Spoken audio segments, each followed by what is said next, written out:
Notícia na hora certa no Sinal, 6 horas.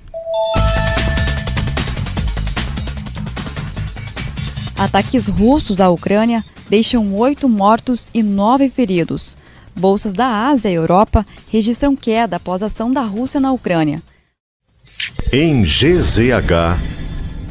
Agências de notícias informam que a Ucrânia derrubou 5 aviões e um helicóptero russo após invasões por parte russa ao território ucraniano. Sirenes soaram em Kiev, capital da Ucrânia, após o amanhecer no horário local. O governo ucraniano decretou lei marcial. O governo da Ucrânia confirma que várias regiões estão sob ataques, como Mariupol e Odessa. Ainda segundo o governo ucraniano, os ataques também estão vindo da fronteira com Bielorrússia, além da fronteira com a Rússia. O presidente da Rússia, Vladimir Putin, divulgou no início da madrugada, no horário de Brasília, que autorizou uma operação especial na Ucrânia. Notícia na hora certa volta na Rede Gaúcha Sat, às 9 horas. Para a Rádio Gaúcha, Nádia Martins.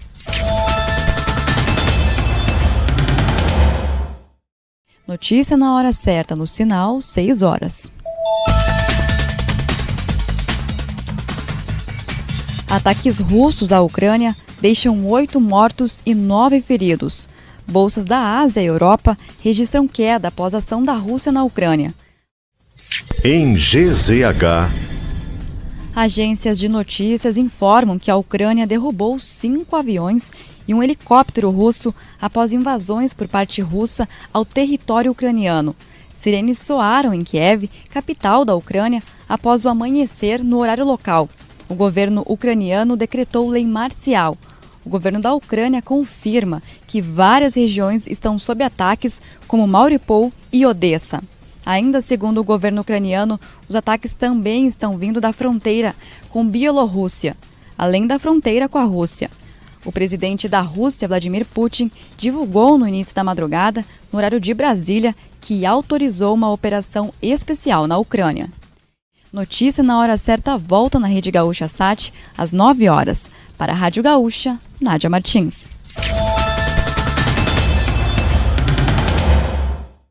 Bom dia, Drago. Bom dia a todos os ouvintes do Madrugada Gaúcha. A Rússia iniciou na madrugada de quinta-feira um ataque militar em larga escala contra a Ucrânia, país vizinho ao sul, e por ordem do presidente russo, Vladimir Putin. Conforme a Ucrânia, tanques e tropas da Rússia invadiram trechos ao longo da fronteira ucraniana ao leste, sul e norte.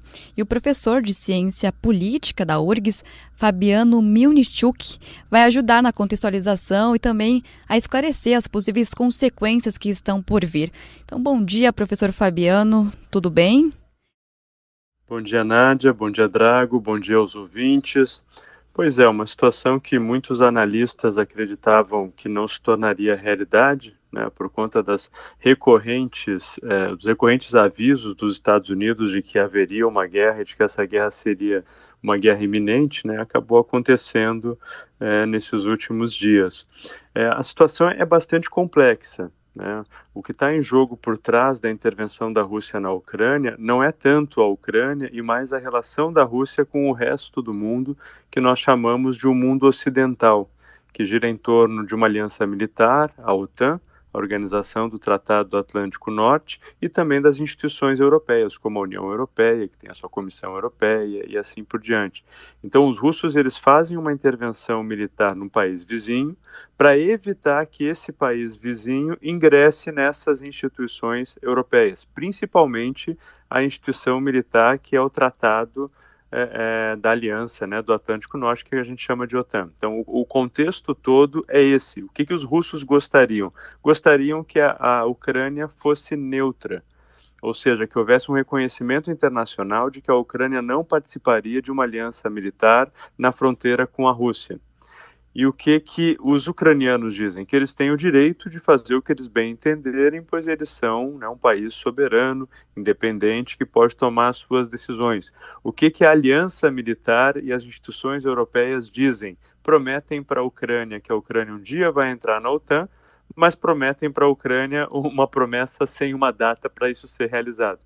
desde 2008 que a aliança militar prometeu para a Ucrânia que ela entraria na OTAN, mas isso nunca avançou. E é nesse impasse, digamos assim, que a gente pode fazer a leitura e o entendimento da intervenção russa. E, professor, quais são as chances dessa guerra local tornar-se uma terceira guerra mundial?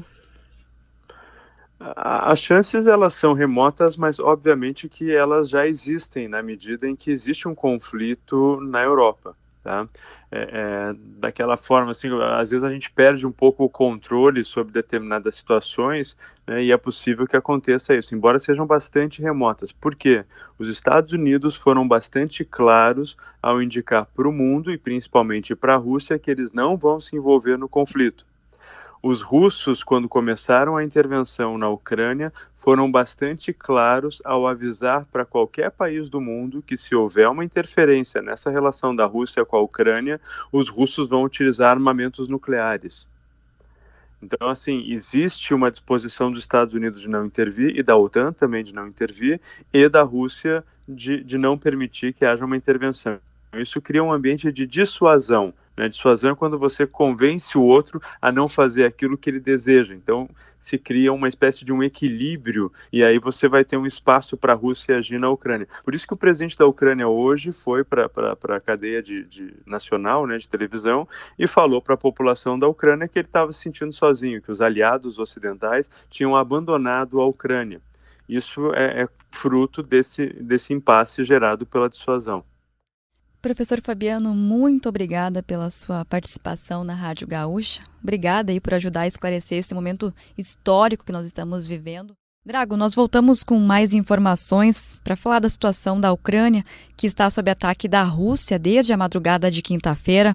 Nós estamos com o professor de Relações Internacionais da ESPM, Roberto Welbel, que vai nos ajudar a esclarecer algumas questões de toda essa situação. Bom dia, professor Roberto. Seja bem-vindo à Rádio Gaúcha. Professor, os Estados Unidos e o Reino Unido, eles apresentaram na tarde de ontem pacotes com sanções econômicas rigorosas contra a Rússia após o ataque à Ucrânia. Essas sanções podem ter o efeito de conseguir parar o presidente da Rússia, Vladimir Putin? Eu consigo enxergar essas ações tendo um resultado de médio e longo prazo. Elas não terão um resultado de curto prazo, como pode se pensar. Uma vez que a Rússia hoje tem reservas internacionais de dólar, ouro e outras moedas estrangeiras, tanto no seu território como em bancos e instituições financeiras no exterior, como na China. Hoje a China é talvez a maior parceira financeira e econômica da Rússia. Ambas as nações adotam um sistema de pagamentos próprios que garantiria à Rússia, então, ter recursos financeiros para manter as suas capacidades militares, ou seja, manter o seu exército, suas forças armadas ativas por um bom período de tempo, talvez algumas semanas, se não meses, talvez até um ano. Dada a falta de transparência existente nas instituições russas, é muito difícil nós estabelecermos com exatidão qual é o tamanho das reservas internacionais e qual é o tamanho do orçamento da Rússia para a defesa, para as forças armadas de fato. Então, eu não consigo enxergar essas ações com um efeito imediato para interromper as ações deliberadas pelo governo de Vladimir Putin. Por outro lado, elas dão uma sinalização para a população russa que a vida deles vai se tornar cada vez mais difícil, uma vez que a Rússia pode se encontrar fora do sistema internacional de pagamentos. Isso traria consequências muito ruins para a economia, para a indústria e para a vida das pessoas naquele país. Tanto é que hoje nós já vimos protestos, tanto em Moscou como São Petersburgo, Rostov e outras grandes cidades russas, de jovens russos pedindo que a Rússia saia da Ucrânia, porque sabem que isso terá um impacto econômico muito significativo daqui para frente naquele país. Professor, como que fica a situação do Brasil diante dos ataques?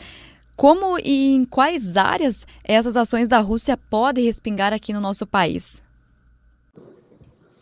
A situação do Brasil diante desta invasão russa à Ucrânia merece um destaque, porque na semana passada, quando o presidente brasileiro Jair Bolsonaro esteve em visita oficial a Moscou e se encontrou com o presidente russo Vladimir Putin, ele declarou que o Brasil era solidário à Rússia.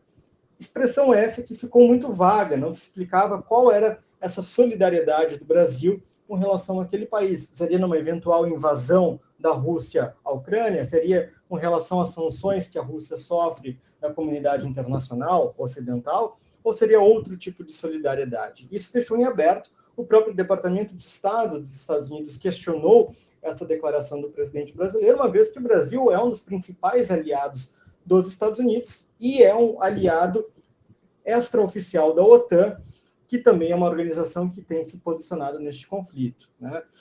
Hoje, no dia 24, logo após a invasão russa à Ucrânia, o Ministério das Relações Exteriores do Brasil emitiu uma nota condenando a invasão da Ucrânia e pedindo que o diálogo preponderasse, até mesmo porque o Brasil é um dos Estados-membros temporário do Conselho de Segurança da ONU. Então, o Brasil tem um papel importante no debate sobre a geopolítica mundial, uma vez que faz parte do CSNU, que é uma esfera decisória da ONU, muito importante, que poderá, inclusive, permitir uma chegada ao diálogo futuramente. Não nesse momento, porque Rússia e China podem exercer o seu poder de veto, mas quem sabe futuramente o Brasil pode ter um papel no Conselho de Segurança. Aí nós tivemos a fala do vice-presidente da República, Hamilton Mourão, que disse enfaticamente condenar a ação da Rússia no ataque à Ucrânia. Essa foi uma fala mais enfática, mas que também não é muito positiva, uma vez que a Rússia é grande parceira estratégica do Brasil. O Brasil, né, como nós vimos, o presidente brasileiro esteve em visita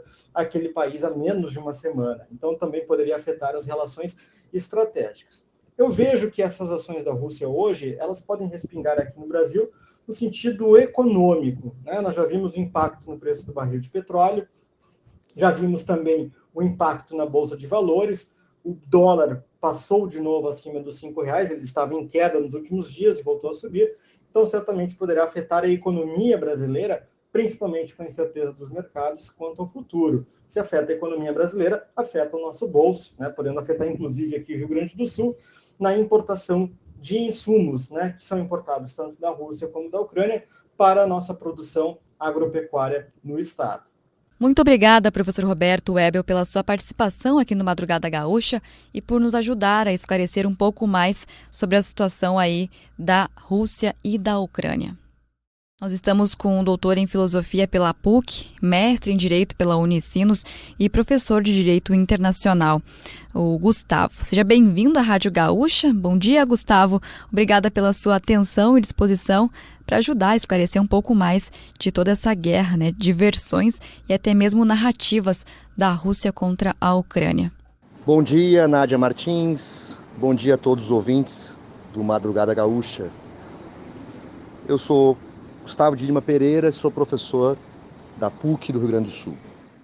Gustavo, quais direitos foram violados nesse ataque da Rússia à Ucrânia? Falando de direito internacional, os direitos que foram violados por esse ataque russo à Ucrânia é exatamente a questão da soberania territorial ucraniana. Mesmo que se entenda, se tenha viabilidade esse argumento usado por Vladimir Putin de que os territórios se colocam numa posição de as pessoas se sentirem mais russas, trata-se de um território ucraniano. Seria o mesmo que, pensando assim num exemplo um pouco anedótico, nós imaginássemos que Punta del Diablo, no Uruguai, os Punta del Diablenses se dissessem que se entendem mais como brasileiros ou gaúchos e o Brasil fosse, então tá, então vocês são meus agora. Mais ou menos nesse sentido. Então isso vai ferir o princípio da autodeterminação dos povos, isso vai ferir fundamentalmente toda a investida das Nações Unidas numa ideia de promoção da paz mundial a partir da proibição da guerra como mecanismo legítimo de resolução de controvérsias, mas evidentemente isso num cenário internacional, dentro do direito internacional, fica muito complicado de se reivindicar exatamente pelo fato de Rússia, assim como os Estados Unidos e China, fazerem parte do órgão das Nações Unidas que teria legitimidade para o uso da força, que é o tão criticado Conselho de Segurança. Então, nós poderíamos falar também numa violação lá presente no Estatuto de Roma, que fala do direito do Tribunal Penal Internacional, que seria um crime de agressão, essa investida da Rússia no território ucraniano. Então, nós poderíamos basilar por vários elementos dentro do direito internacional de violação de direitos. Assim como aconteceu também nas narrativas internacionalistas quando os Estados Unidos invadiu o Iraque, quando os Estados Unidos invadiu o Afeganistão, também controlando territórios de países e ferindo a sua soberania. Então seria mais ou menos nesse sentido que nós poderíamos perceber essa série de violações ao direito internacional que nós estamos percebendo, com consequências que ainda nós não conseguimos estimar em termos de violações de direitos humanos, com populações, evidentemente, que vão sofrer consequências com toda essa investida. Qual é a importância de um posicionamento mais firme do Brasil em relação aos ataques? Em nenhum momento o Itamaraty condenou os ataques, né? Em relação ao posicionamento brasileiro, eu entendo que no atual contexto, o melhor seria o Brasil se colocar numa posição de uma certa neutralidade em analisar esse conflito, né? Nós vimos já que hoje à tarde o vice-presidente Hamilton Mourão já se posicionou favorável a uma investida, um apoio à OTAN, aos Estados Unidos, no que fosse preciso se fazer em relação ao respeito do território ucraniano. Nós sabemos também que o John Biden acaba de recuar, né? Recuou há algumas horas atrás em relação a essa circunstância, dizendo que não vai enviar tropas em apoio à Crimeia. Exatamente, então, nesse sentido, me pareceu, em que pese se compreenda, sim, que existam violações do direito internacional, que a posição do Itamaraty deva ser de uma neutralidade, exatamente porque as consequências econômicas de tomar partido para um lado ou por outro podem ser problemáticas num contexto delicado em termos econômicos, exatamente ainda pela questão da pandemia. Então, me parece, na minha percepção, que o governo brasileiro, em termos de relações internacionais, em termos de estratégia geopolítica internacional, deveria se manter numa posição estrategicamente neutra na análise desse conflito. Como fica a situação do Brasil diante dos ataques da Rússia à Ucrânia? Sobre a situação do Brasil, ainda é muito precipitado nós tentarmos ter um tipo de análise em termos de consequências econômicas, que evidentemente uma investida no sentido de tentar, do ponto de vista bélico, refrear as ações russas, sabendo que a Rússia conta com o apoio da China, pode trazer aí elementos de proporções internacionais drásticas, exatamente, mesmo que se fosse possível se pensar num boicote às importações dos produtos russos, e isso pudesse até, porque a Rússia é um produtor agrícola muito intenso, né? Então isso poderia afetar positivamente ao Brasil, uma certa tentativa de boicote à compra de produtos, principalmente agrícolas, russos, e também tecnologias que os países atrasariam ao não mais negociar possivelmente com o governo russo. Ao mesmo tempo que isso também poderia ter uma proporção de um caráter mundial, exatamente pela questão ligada ao aumento do preço do petróleo.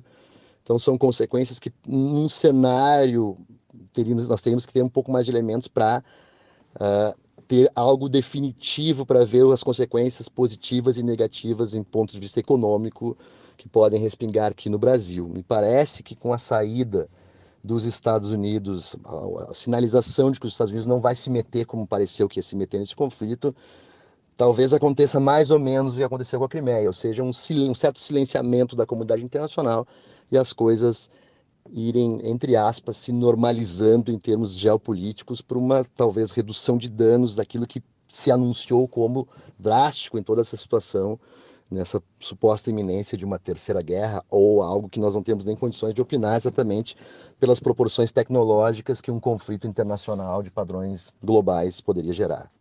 Para encerrar, poderias fazer um compilado analítico aí sobre toda a situação e as consequências desses ataques, por favor? As consequências de tudo isso ainda são muito embrionárias para nós termos aí um certo arremate, mas me parece que haverá uma fragilização do governo Biden.